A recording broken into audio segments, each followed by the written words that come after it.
Ya, jadi karena apa? Karena dia sudah punya teman-teman.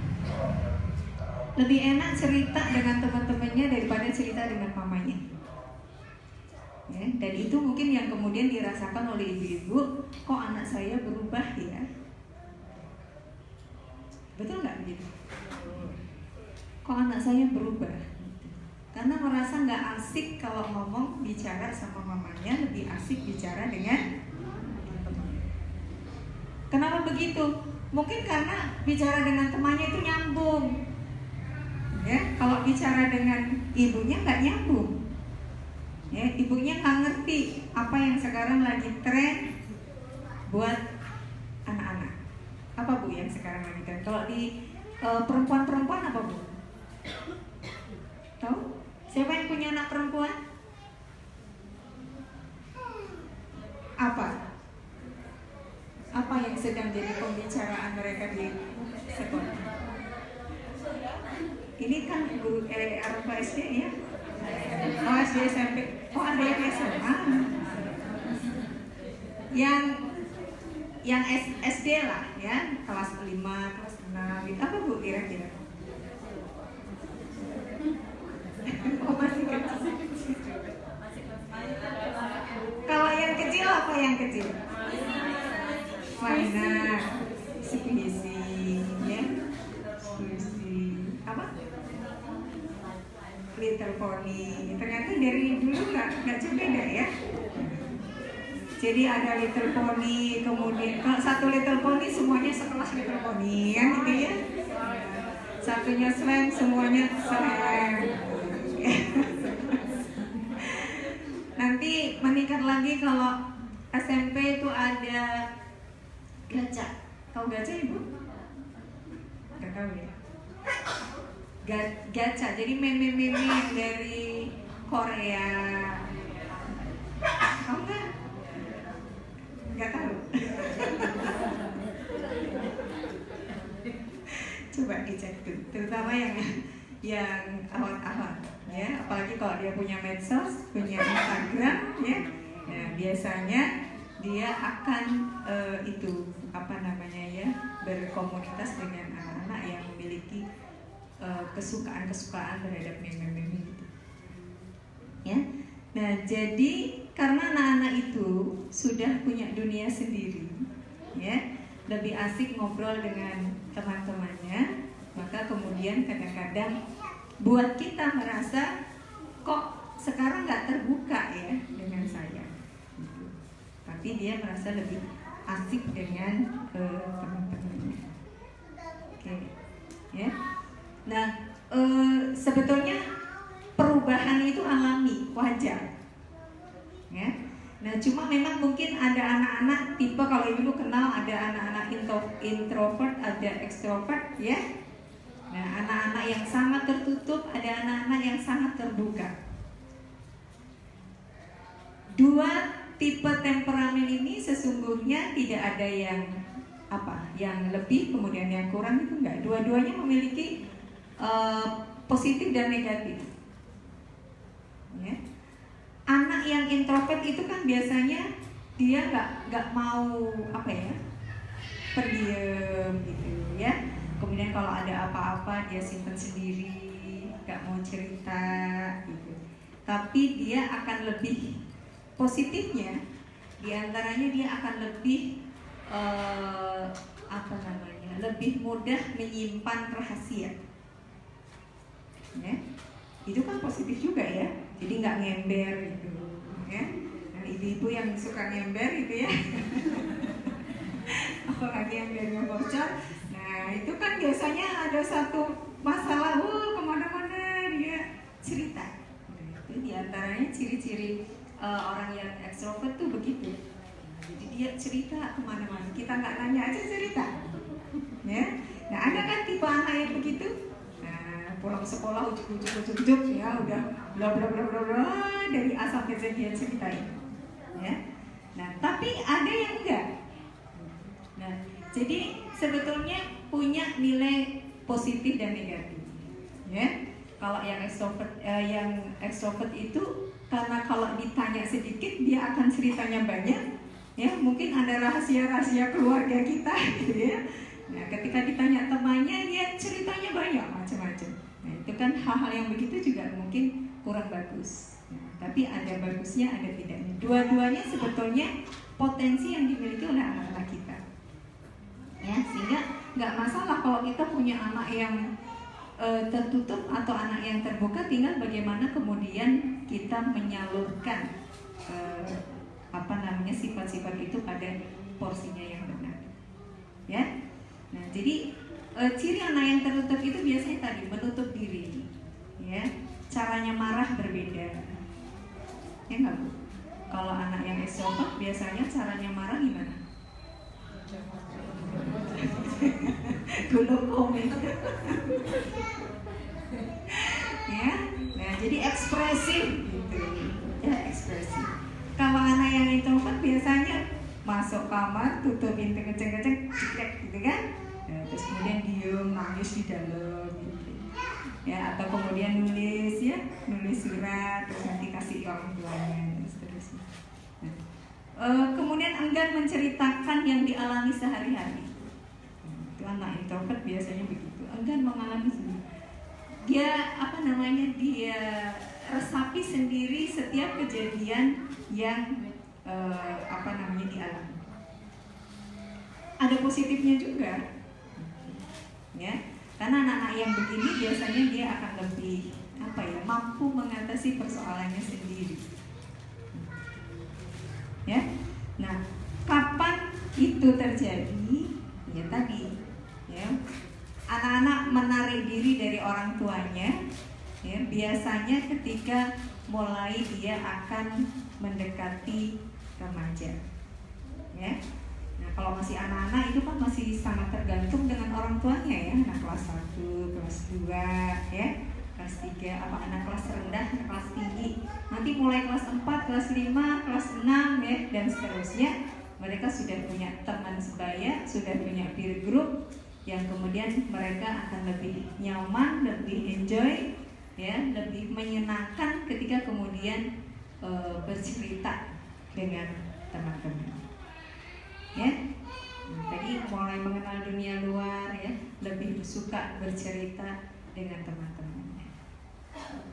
Ketika hal-hal yang semikian ini mereka lakukan, sebetulnya adalah sesuatu yang wajar, ya, karena ini sesuai dengan tahap perkembangan usia anak. Ya, kalau ada anak kita yang dia nggak punya teman, ya, kemudian hanya sering menyendiri di rumah, nah itu sesungguhnya malah justru bukan sesuatu yang positif. Ya, jadi kalau ada saatnya dia kemudian menarik diri dari kita, dia bergaul dengan temannya, lebih enjoy bercerita dengan teman-temannya. Nah, sesungguhnya itu adalah suatu hal yang positif karena memang sesuai dengan tahapan perkembangannya. Ya, anak-anak itu kan memiliki kalau di dalam psikologi itu istilahnya tugas perkembangan. Ya, jadi tugas perkembangan itu aktivitas yang semestinya dicapai oleh anak tertentu sesuai dengan usianya. Ya. Nah, itu namanya tugas perkembangan.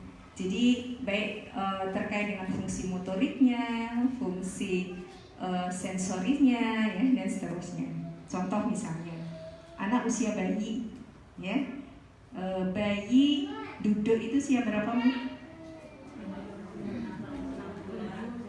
8 ya. 8. Kalau 5 kekecilan. Berarti itu dewasa dini. Ya. Nah, jadi sesuai dengan tahapannya, ya. Anak usia 8 bulan itu biasanya sudah bisa duduk, ya. Kalau 9 bulan mulai berdiri kan begitu, kemudian merembet-rembet, ya, habis itu nanti belajar jalan dan seterusnya. Nah, itu namanya tahap perkembangan, ya. Tugas perkembangan terkait dengan fungsi motoriknya yang sudah harus dicapai. Tugas perkembangan itu yang sudah harus dicapai anak pada usia tertentu.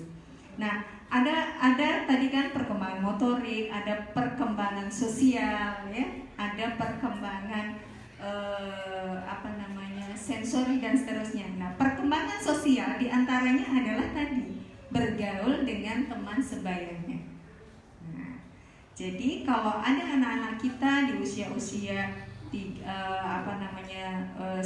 tahun ya ke atas, kemudian 8 tahun ke atas sudah mulai punya peer group ya. Kalau ada mungkin kalau bahasa kita ada punya geng sekarang ya. Nah itu sebetulnya tahapan yang wajar buat anak-anak gitu. Karena tugas perkembangan sosialnya ya memang masa-masa itu. Cuma kemudian kan kita harus mencarikan gitu kan, komunitas yang baik buat anak-anak, teman yang baik buat anak-anak. Nah biasanya karena mereka punya hobi yang sama, tadi misalnya punya kegemaran yang sama, kemudian dia bikin geng tadi. Nah, asal itu positif, itu adalah sesuatu yang wajar karena tadi memenuhi tugas perkembangan sosial anak. Ya. Berarti memang dia sedang berjalan sesuai dengan tahapannya. Karena kalau tugas perkembangan itu tidak dicapai, ya, nanti bisa tadi Bu, ada sesuatu yang mengalami kemunduran. Kan tadi misalnya, harusnya anak itu usia 8 bulan dia sudah harus bisa duduk. Ternyata dia belum bisa. Berarti nanti akan menghambat perkembangan motorik selanjutnya. Paham gak Bu? Ya. Begitu juga perkembangan yang lain. Kan anak itu dia ada ada motorik, ya, ada sosialisasi, ada emosional, ya, dan sebagainya. Nah itu harus sesuai dengan tahapan perkembangannya yang kemudian itu tadi kalau di dalam psikologi istilahnya tugas perkembangan. Sesuatu yang sudah harus dicapai, ya, pada usia tertentu oleh anak. Jadi sudah dapat dicapai, sudah dikuasai. Karena kalau ini secara general ya, semua anak itu mengalami hal seperti itu. Ketika kemudian tidak dicapai, maka akan mengganggu tahapan perkembangan berikutnya. Gitu. Kalau anak 8 bulan dia belum bisa duduk, ya, karena itu kan urut ya Bu ya, dari mulai tengkurap, ya, tengkurap nggak bisa balik kan gitu, ya. Kemudian usia 6 bulan dia baru bisa balik sendiri. Habis itu merangkak, habis itu duduk, ya, kemudian berdiri dan seterusnya. Nah, ini kan sesuatu yang berurutan, ya, berurutan. Dan ini kenapa begitu ya? Allah yang ciptakan begitu. Kenapa nggak bayi langsung lari gitu misalnya? Karena itu akan sesuai dengan pertumbuhan fisiknya, ya, kekuatan fisiknya, tumbuh kakinya, tumbuh inilah ya, kekuatan motoriknya. Nah sehingga memang harus berurutan tadi. Nah jadi kalau kemudian anak-anak kita itu di usia-usia tertentu dia mulai menarik diri dengan kita, itu sesungguhnya adalah hal yang positif, ya, karena dia sedang dalam tahap perkembangan sosial yang tadi, ya, ingin bergaul dengan dunia luar. Nah, persoalannya adalah bagaimana kemudian kita itu nanti memilihkan teman, memilihkan lingkungan, ya kan, memilihkan sekolah dan sebagainya agar teman-teman dia itu tetap teman-teman yang baik, ya. Oke. Nah, upaya apa yang bisa dilakukan? Ya, jadi saya tidak akan bicara extrovert introvert ya, tetapi ketika anak itu dalam batas usia yang normal tadi sesuai dengan tahapan perkembangannya, kemudian dia mulai menarik diri dengan kita, ya, yang kemudian dalam persepsi kita bahwa anak ini kok sekarang nggak mau ya ngobrol dengan saya, ya. Nah, apa yang kemudian bisa kita lakukan? Ya, mungkin ini juga ibu-ibu sudah pernah melakukannya, ya. Nah, yang pertama adalah kita mesti buat jadwal, ya. Nah, kalau buat jadwal itu berarti terencana atau tidak Bu? Terencana, ya. Jadi silahkan ibu-ibu sesuai dengan waktunya masing-masing, ya. Leganya itu tiap hari, tiap jam-jam berapa gitu. Bikin jadwal untuk ajak anak-anak kita ini ngobrol, membiasakan ngobrol sebetulnya. Ya, membiasakan ngobrol. Kalau ibu punya waktu sore hari, ya, silakan. Kalau ibu punya waktu menjelang anak tidur, ya silakan. Ya. Kalau ibu punya waktunya sambil ngantar anak-anak sekolah, ya kalau bawa motor mungkin agak susah ngobrol ya. Tapi mungkin kalau yang ngantar pakai mobil gitu ya bisa ngobrol di situ, ya. Nah atau waktu-waktu lain silakan ibu-ibu buat sesuai dengan saat yang nyaman, ya. Nyaman buat ibunya, nyaman buat anaknya. Yang paling tahu anaknya masing-masing kan ibu-ibu semua ya.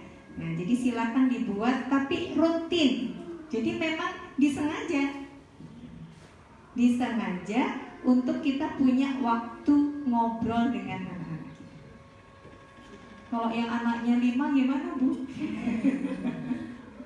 Ya berarti luangkan waktu 5. Karena setiap anak-anak kan beda ya. Jadwal mereka beda, ritmenya beda, sifatnya beda gitu. Ya, maka harus disiapkan. Karena harus adil kan ya, semua anak juga harus diberi sesuai dengan kebutuhan mereka. Jadi satu ya, buat jadwal yang teratur. Berarti ini harus disengaja, ya, bukan sambil-sambil. Kalau sambil-sambil itu biasanya hasilnya juga sambil-sambil, ya. Tapi harus menyengaja, ya, atur waktu yang paling enak buat ibu dan paling enak buat masing-masing anak kita. Nah, kalau saya biasanya, saya kan masih punya anak usia SMP, ya. Kalau yang 2 yang gede, apalagi yang pertama sudah punya suami, sudah punya anak kan saya nggak mungkin, ya. Nah, tapi yang masih SMP biasanya saya punya waktu menjelang dia tidur. Karena apa? Karena kalau dia tidur pengennya digaruk punggungnya. Kan suka ada ya yang begitu. Entah pengen pegangan tangan ibunya, entah pengen apalah gitu. Nah, digaruk-garuk sambil ngobrol. Walaupun kadang-kadang saya meremnya duluan. Tapi nggak apa-apa, itu upaya yang memang kita sengaja. Ya, kita sengaja. Kan nyaman ya Bu ya. Nah, entah ada sesuatu yang ingin kita sampaikan ya, atau sekedar pengen tahu tadi ceritanya apa di sekolah dengan teman-temannya dan sebagainya. Nah itu yang rutin bisa saya lakukan itu. Atau saat di jalan ya, misalnya saya jemput atau saya antar, ya, paling di situ. Karena kalau anak-anak kan yang di sini seharian full ya, dari pagi sampai sore baru pulang ya. Dan kondisinya capek. Nah biasanya silakan ibu cari waktu yang tepat. Kalau pagi hari pasti ibu rempong ya. Oke ya, jadi buat jadwal ya. Kemudian yang kedua, buat anak itu nyaman. Ini juga ibu-ibu yang paham ya. Masing-masing anak itu punya karakter yang berbeda-beda. Kalau anak lagi nyaman, itu pasti dia akan mudah untuk berbicara. Ya. Jangan memaksa bicara hal yang tak ingin dibicarakan. Gimana? Ibu biasanya gimana? Maksa kan? Apalagi kalau sudah kepo banget pengen tahu gitu lah. Maksa gitu. Nah, padahal anaknya sudah bilang nanti toh Ma gitu. Nanti aku akan cerita. Sekarang gitu. Nah, jadi tahan, sabar gitu.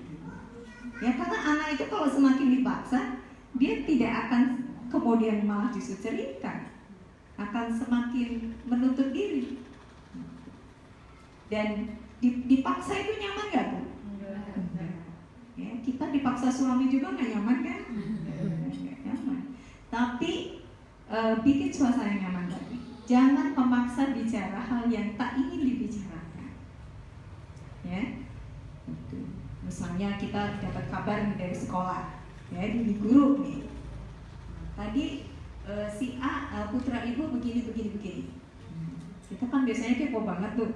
Ya, nah anak pulang sekolah lagi capek-capek gitu kan, nah udah kita pengen tahu gitu,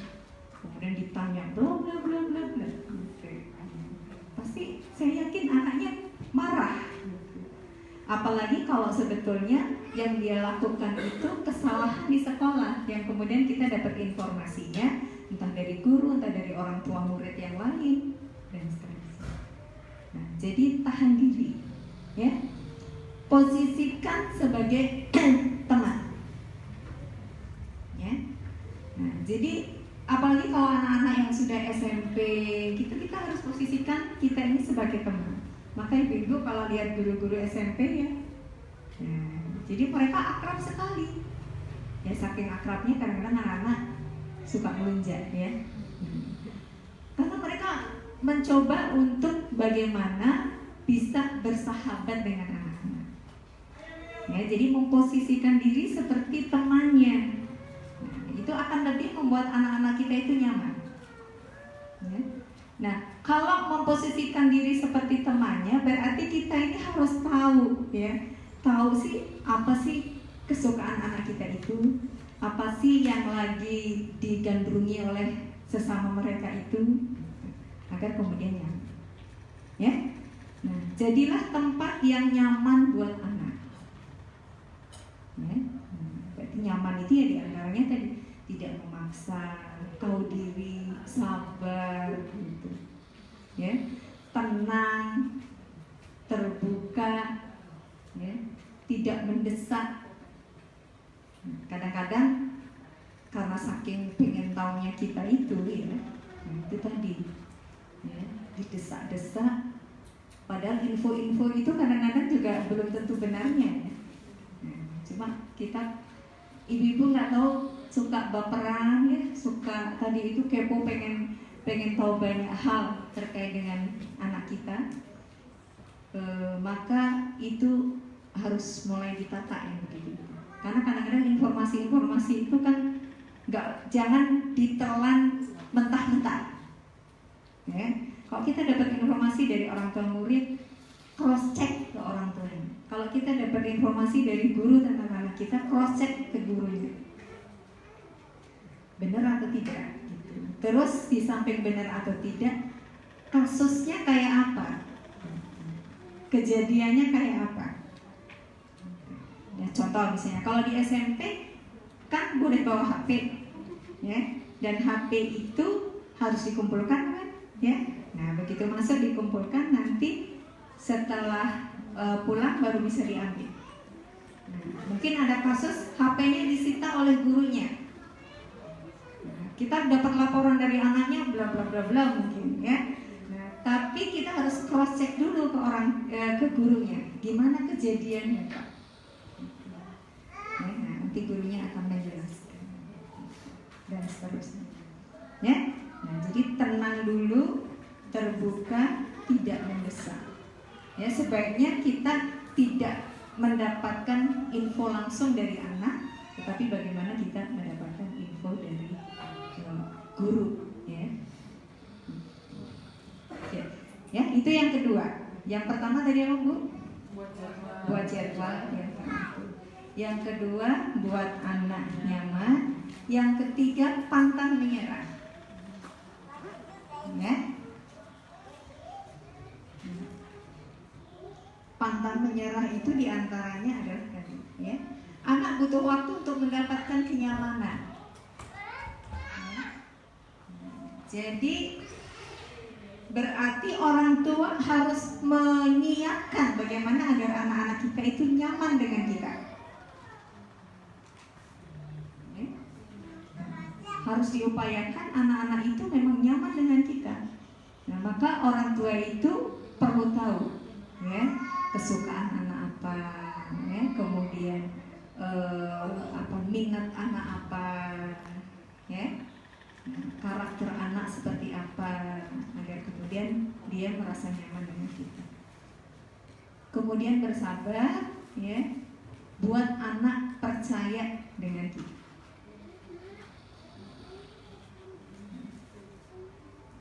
Buat anak berani bicara dengan kita.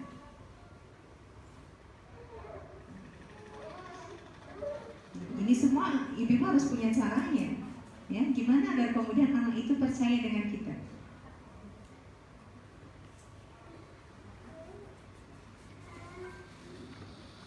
Contoh misalnya begini,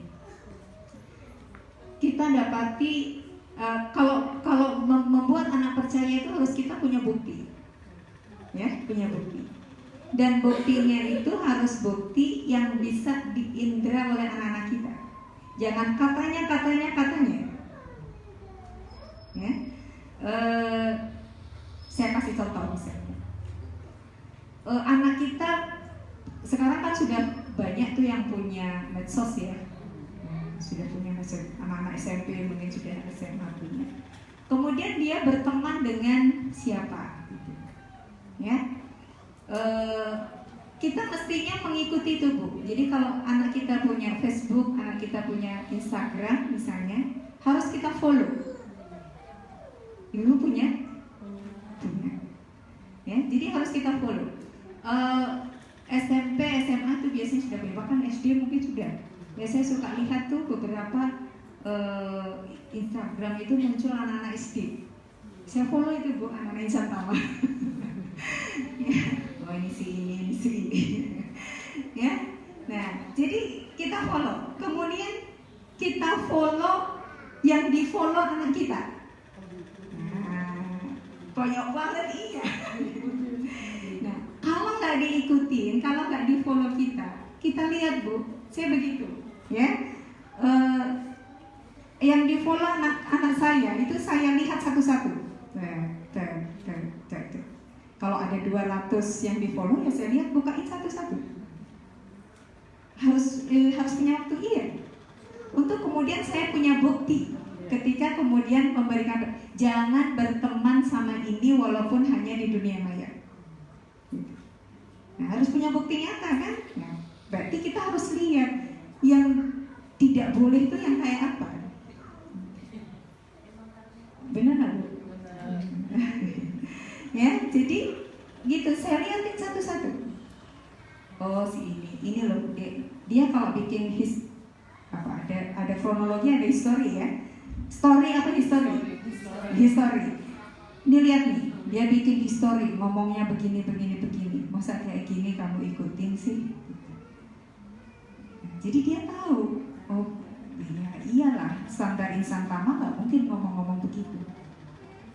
Ini contohku. Jadi bikin anak percaya sama kita. Jadi kita nggak cuma cuap-cuap gitu. Kalau main server itu nggak boleh interaksi dengan anak-anak yang begini. Tapi kita nggak tahu yang begini itu yang kayak apa.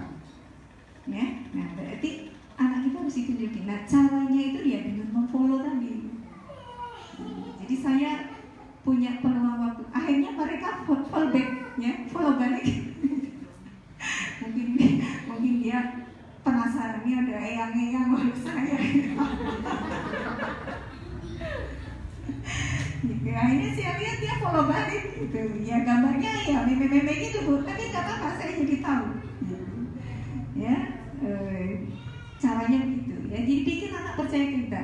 Nah akhirnya kalau kita ngomong, ini deh, saya tunjukin nih teman-temannya nih kayak begini. Dia bikin history ya, history itu begini. Kan yang sudah ini smartphone kan biasanya apa? Jadi dia ceritain kan di situ. Jadi kita tahu ceritanya. Oh ini si anak ini begini. Jadi anak kita tahu. Oh berarti kalau orang tua itu ngomong begini, ya memang benar. Gitu. Ada faktanya. Sehingga ya mereka insya Allah akan mengikuti omongan kita itu karena memang ada fakta yang bisa kita tunjukkan. Ya. Kemudian buat anak kita ini berani berbicara. Di kita ini rata-rata ya, Bu ya. Nah, anak-anaknya pada berani kan? Nah, berani. Bahkan kadang-kadang melebihi keberanian. Ya. Karena memang didorong untuk dia berani berbicara. Ya. Nah, tetapi ada saatnya yang kadang-kadang dia berani berbicara dengan terbuka mengungkapkan apa yang dia rasakan, itu beda. Ya, kalau berani berbicara mungkin dia tampil di depan umum, dia berani. Tapi ada saatnya hal-hal yang bersifat pribadi, ya, itu kemudian nggak diceritakan kepada kita. Maka kemudian tadi kita harus berusaha bagaimana membuat anak-anak ini berani berbicara dengan kita. Kalau di sekolah mungkin dia berani, tapi untuk hal-hal yang privasi kan dia harus tetap sebisa mungkin ceritanya ke kita, bukan ke teman-temannya. Ya, jadi pantang menyerah, harus berusaha terus. Nah, salah satu usahanya ya tadi itu, mengikuti apa sih yang lagi tren, mengikuti apa yang sedang diminati anak kita, kemudian agar kita ini bisa masuk ke dalam. Oke, itu yang ketiga, ya. Kemudian yang keempat, tahan diri.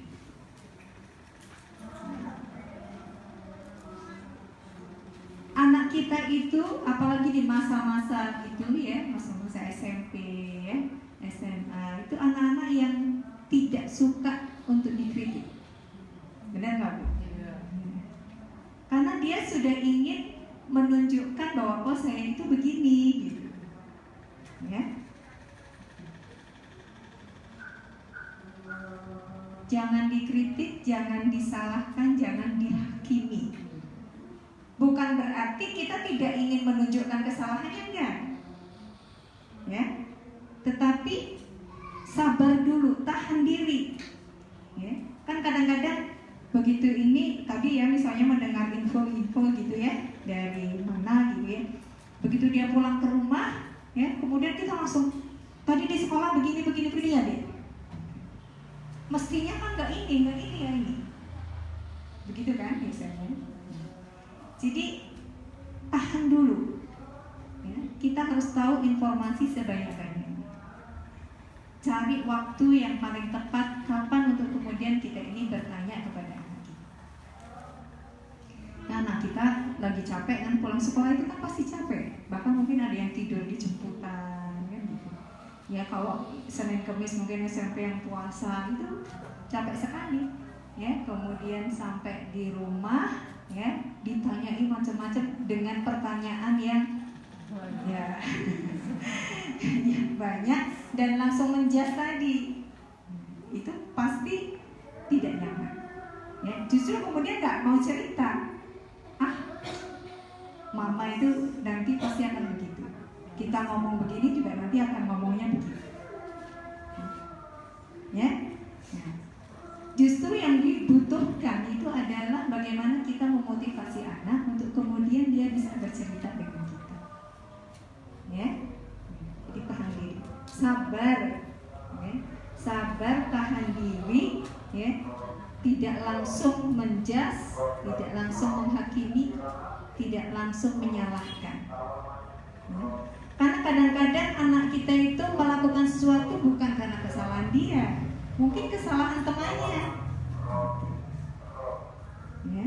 Nah apalagi kalau anak yang pernah berbuat salah pada kita ya, kemudian kan kita biasanya ada labeling ya kan? Kalau dia sudah rasanya susah sekali untuk mau mempercayai anak kita, padahal semakin anak itu tidak dipercaya, itu semakin jauh dari kita ya. Nah, jadi tahan diri, cari informasi sebanyak-banyaknya ya, untuk kemudian kita bisa agar kemudian tadi anak itu kan ini bagaimana caranya agar anak itu terbuka dengan kita, temanya tadi ya. Nah, jadi tahan diri dulu ya. Kemudian yang keberapa Bu? Kelima ya. Ibu-ibu harus siap menjadi pendengar yang baik. Bicara sama mendengarkan itu jauh lebih berat yang mana?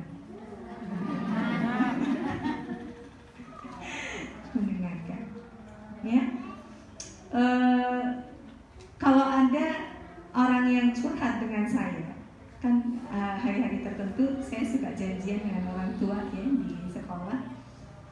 Sebetulnya saya itu cuma dengerin aja ya, dan dengerin itu ternyata kadang-kadang butuh waktu 2 jam ya, bahkan mungkin ada lebih. Jadi saya cuma duduk ya, nanti si ibu atau orang tua yang cerita ya, ada yang ceritanya sambil nangis gitu kan, ada yang sambil ini dan seterusnya, atau atau belum cerita udah nangis duluan gitu. Jadi kalau di ruangan saya itu ya, benda yang paling berharga itu tisu tuh. Ya, enggak ibu-ibu, apalagi kalau ibu-ibu tuh yang datang ya. Jadi tisu itu benda yang sangat berharga ya, karena kadang tadi ada yang belum cerita sudah nangis duluan gitu. Ya, dan itu bisa hanya butuh didengarkan ya. Nah, anak-anak juga begitu, kita harus pandai mendengar. Nah, orang tua itu apalagi ibu-ibu ya, biasanya lebih suka bicara atau suka mendengar?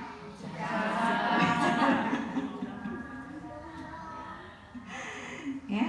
Nah, jadi buka telinga kita ini lebar-lebar, tapi mulut kita ini kunci dulu kalau kita pengen anak itu cerita. Nah, kalau yang kita inginkan anak cerita dengan kita, tapi kita yang lebih banyak bercerita, kita yang lebih banyak ngomong, kan jadi kebalik. Ya? Nah, jadi harus menjadi pendengar yang baik. Ya? Dan rasanya memang kadang-kadang ini sudah pengen ngomong gitu ya, tapi harus tahan diri, dengarkan dulu. Ya? Tidak semua anak itu suka bicara empat mata. Benar nggak Bu? Ya. Nah, jadi kita panggil, itu malah kadang-kadang membuat dia gelisah. Nah, berarti ibu-ibu harus bisa menggunakan waktu pada saat anak-anak kita ini melakukan aktivitas. Intinya sebetulnya mendengar tadi. Ya. Nah, maka kemudian bersamai kegiatan anak itu. Nah, dari situ mungkin anak-anak nanti akan bisa terbuka. Paham nggak? Ya, bersamai anak-anak, ya. Tapi kita di situ mendengar aja, nggak usah banyak ngomong. Membersamai anak itu hanya sebagai uslub ya, sebagai cara agar kemudian dia lebih terbuka dengan kita. Ya, misalnya jalan pagi, anak-anak yang punya anak laki suka futsal misalnya. Ya. Kita boleh nggak main futsal? Hah? Boleh. Kalau ibu kuat boleh. Nemenin doang. Nah, mungkin saat nemenin ya, tapi maksud saya ikut terlibat dalam aktivitas dia. Ya, untuk di situ itu kemudian kita tadi responsif, ya, responsif saat anak beraktivitas. Nah, karena disitulah ada banyak kemungkinan, ya, anak itu kemudian tadi merasa nyaman, sudah didapat nyamannya, kemudian dia akan lebih terbuka dengan kita. Kalau anaknya yang hobi makan, ada kan? Anaknya yang hobi makan, ya, mungkin kita ajak makan. Nah, hari ini pengen makan apa, Dik? Ya, ada yang hobinya apa gitu. Kalau anak laki biasanya hobinya apa, Bu? Nonton bola. Ibu-ibu boleh nonton bola? Boleh. Kalau perlu tahu itu pemain-pemainnya. Siapa kesebelasan favorit anak? Kemarin itu bola yang lama itu ya. Kalau kita tahu favorit anak misalnya apa, Bu? MU misalnya. Apalagi? Barcelona. Ya. Nah, kalau dia kesebelasan Barcelona, anak-anak itu pasti hafal tuh nama-namanya. Nah, kita juga perlu hafal itu, ya, untuk kemudian bisa nyambung ngomongnya. Kok gitu-gitu anak, ya memang harus begitu ya. Itu untuk kemudian anak itu bisa nyaman dengan kita. Ya. Yang keberapa, Bu? 6. Ke-6. Ya. Sekarang berarti yang ke-6. Nah,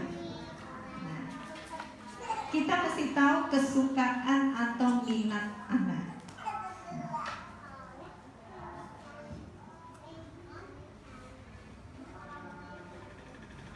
Kalau anak-anak itu lagi enggan berbicara dengan kita, kita padahal pengen mengeksplor lebih banyak, ya, kita bisa mulai pembicaraan seputar minat anak.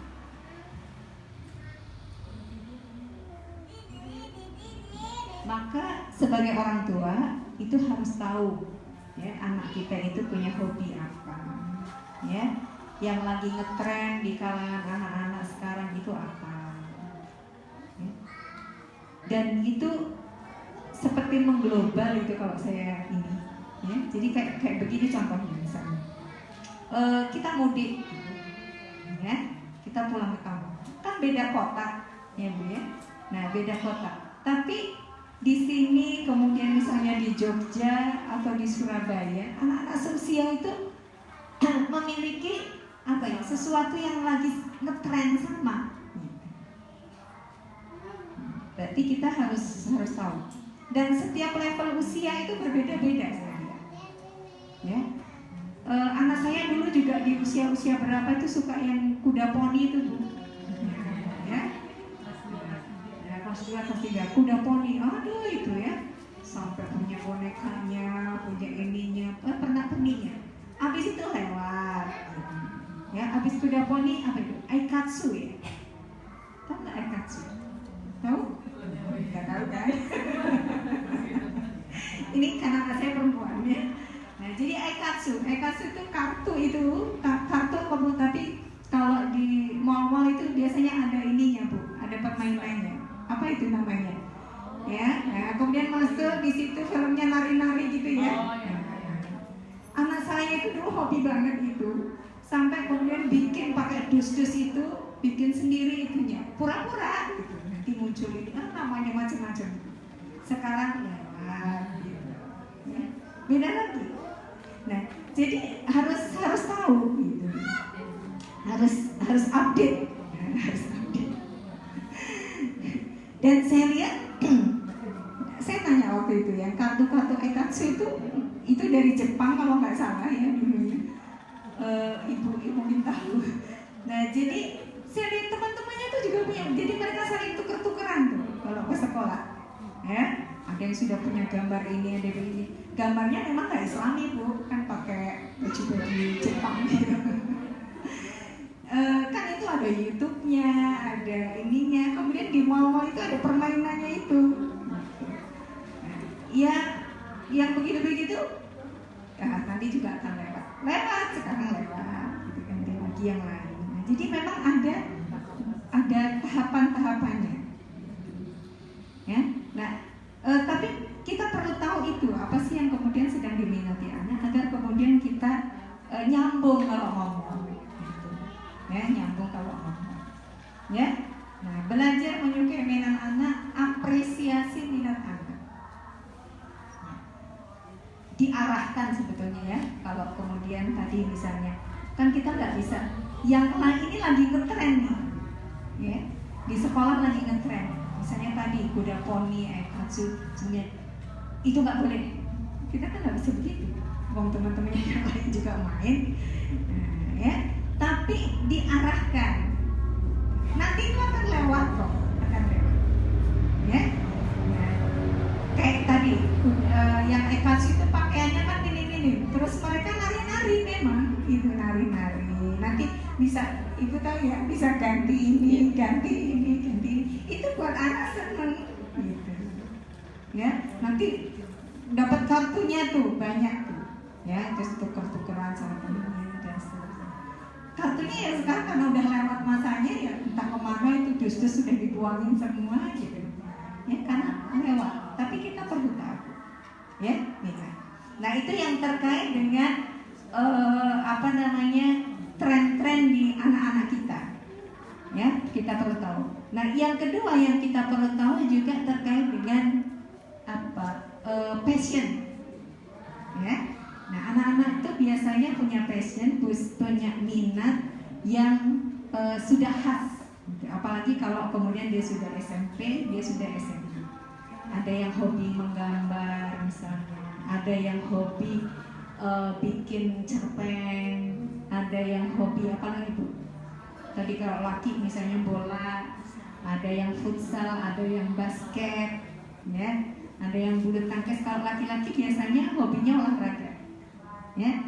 Nah, berarti kita harus selami itu, ya, kita harus ikuti kesukaan anak itu, mengapresiasi, ya. Kemudian kita harus ngerti, ya, memotivasi dan seterusnya, untuk kemudian menjadi aktivitas yang positif, ya. Oke. Yang ke-7, ya. Masuki dunia anak-anak kita.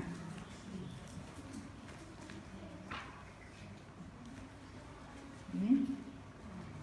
Tadi sebetulnya sudah beberapa saya singgung, ya. Ikuti permainannya, bahan obrolannya. Cari waktu yang tepat untuk kita bisa ngobrol, ya. Kemudian cari tempat yang tepat juga. Kalau kita mau ngajak makan anak-anak, ya, kalau diajak ke warung pecel itu misalnya, kira-kira suka nggak, Bu?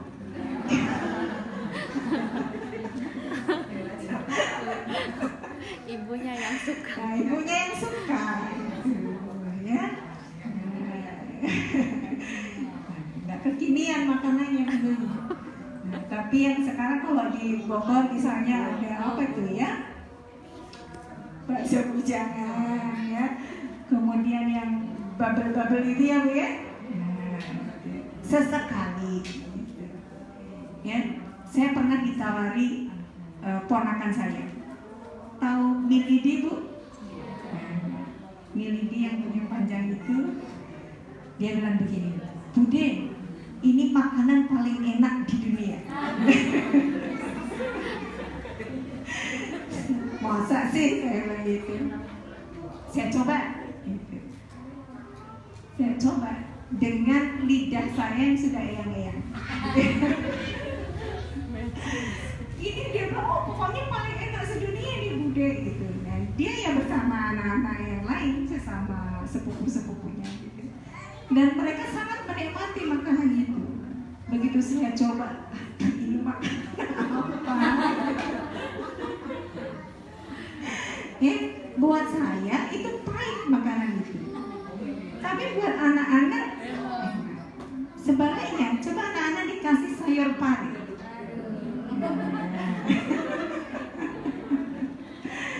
Kayaknya nggak ada yang doyan tuh, ya. Tapi kalau kita mungkin suka, apalagi pari yang dikasih teri. Parinya yang banyak ini ya.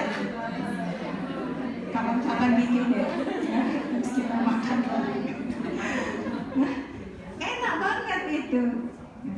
Jadi cari tempat yang tepat, yang pas, yang memang ya itulah anak-anak. Kalau kita kemudian mau ngajak makan, pengen anak kita itu ngobrol, karena anak kita itu sukanya makan, ya antaranya kemudian ajak kita makan. Nah, jangan ajak makan ke warung pecel, gitu-gitu ya. Atau ke ya selera-selera ibu-ibu yang sekarang. Ini sesekali kan mencari tempat yang enak itu sesekali kalau kita lagi pengen bicara dengan anak, ya.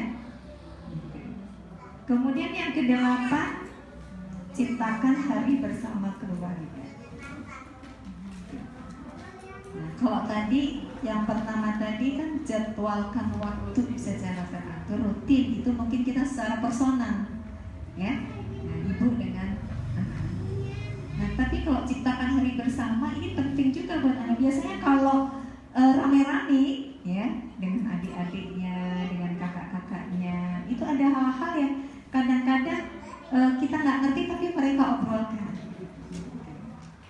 ya, karena mungkin dengan kakak adik mereka lebih nyaman kan ngobrol, ya. Bersama keluarga saat yang tepat memulai tadi pembicaraan dengan anak, ya. Nah, jadi sesekali ya di refresh, misalnya kita sudah punya kesepakatan nih, setiap keluarga kan punya kesepakatan masing-masing, ya. terkait mungkin dengan aturan-aturan di rumah dan sebagainya, ya. Jadi keluarga itu kan unit terkecil di dalam kehidupan kita. Dia harus punya aturan, ya, yang harus disepakati bersama. Sesekali waktu itu di-refresh mungkin, ya. Nah, dengan tadi melakukan aktivitas bersama, pergi bersama, ya. Bisa berlibur, bisa makan bersama, bisa berkegiatan bersama, atau di rumah bersama. Kan kadang-kadang jarang ya kita bisa ngumpul di rumah bersama. Ya, mungkin kita punya suami yang sibuk gitu ya. Kemudian anak kita ya, ada yang berkegiatan macam-macam. Jadi hari bersama itu tidak harus keluar, tidak harus berlibur, tapi di rumah pun bisa menjadi hari bersama. Ya. Nah, jadi suasana yang begitu itu bisa kemudian menciptakan anak-anak itu lebih terbuka dengan kita. Minimal kalau tidak terbuka secara personal, kalau personal tadi kan kita memang harus membuat jadwal dengan anak kita. Nah, tetapi secara bersama-sama, ya, ada hal-hal yang mungkin bisa diungkapkan. Apa sih keinginan anak-anak itu terhadap ayahnya, terhadap ibunya, itu kan bisa dilakukan di situ. Tuh, ya Bu ya. Nah, ini slide yang terakhir, ya. Tidak mudah menjadi orang tua yang diteladani sekaligus kawan bagi anak. Nah, karena kita nggak mau, ya, saking akrabnya kemudian kita diperlakukan seperti teman, kan juga nggak bagus itu, ya. Artinya kalau seperti teman itu kan kadang-kadang mungkin, kalau teman itu mungkin kadang-kadang ya apa, jitar gitu ya, atau hai gitu ya, atau gimana. Nah, kita juga nggak bisa diperlakukan seperti itu, karena tetap harus ada sikap yang hormat terhadap orang tua. Dan Islam kan juga memberikan aturan-aturan yang seperti itu, ya. Nah, tapi bagaimana caranya kita ini bisa menjadi orang tua yang bisa diteladani anak, tetapi sekaligus bisa menjadi kawan buat mereka, ya. Namun setidaknya jangan membuat anak-anak menjadi tertutup pada orang tua, karena orang tua adalah sosok yang terdekat yang harusnya paling mengetahui apa yang sedang dialami dan dirasakan oleh anak. Ya. Nah, jadi gimana caranya kalau kita ini bisa menjadi tadi orang yang pertama tahu, ya, apa sih yang dirasakan oleh anak saya, apa sih yang sedang dialami oleh anak kita, ya. Nah, biar tahu, ya berarti harus dekat. Kan nggak mungkin kalau jauh-jauh itu kita bisa tahu. Karena kedekatan itu tidak hanya kedekatan fisik ya Bu ya. Nah, tetapi kedekatan emosi, kedekatan perasaan gitu. Mungkin ibu-ibu ini kalau lihat wajah-wajahnya kan bukan ibu pekerja. Kalau ibu pekerja pasti nggak ada di sini ya. Nah, berarti kan sering di rumah ya. Nah, sering di rumah gitu. Secara fisik mungkin ada, hadir bersama anak-anak, tapi tidak secara fisiknya saja yang dibutuhkan oleh anak-anak itu, tetapi juga emosional, perasaan kita itu juga menyatu dengan anak-anak kita. Ya, kalau kita bersama terus tapi nggak pernah ngobrol, itu berarti tidak bersama. Ya, bersama terus tetapi tidak pernah melakukan kegiatan bersama, itu juga bukan bersama. Ya, yang namanya bersama itu ya terlibat secara langsung dengan aktivitas anak-anak kita. Makanya ya mungkin memang agak repot gitu ya, agak repot apalagi ibu-ibu itu kan tugasnya macam-macam. Ya 24 jam nggak ada selesai, dari bangun tidur sampai tidur kembali. Nah, tetapi itu harus memang harus dibuat, harus menyempatkan diri, harus direncanakan dan sebagainya. Bagaimana membersamai anak-anak kita. Nah, kalau ini kan sekolah dari pagi sampai sore.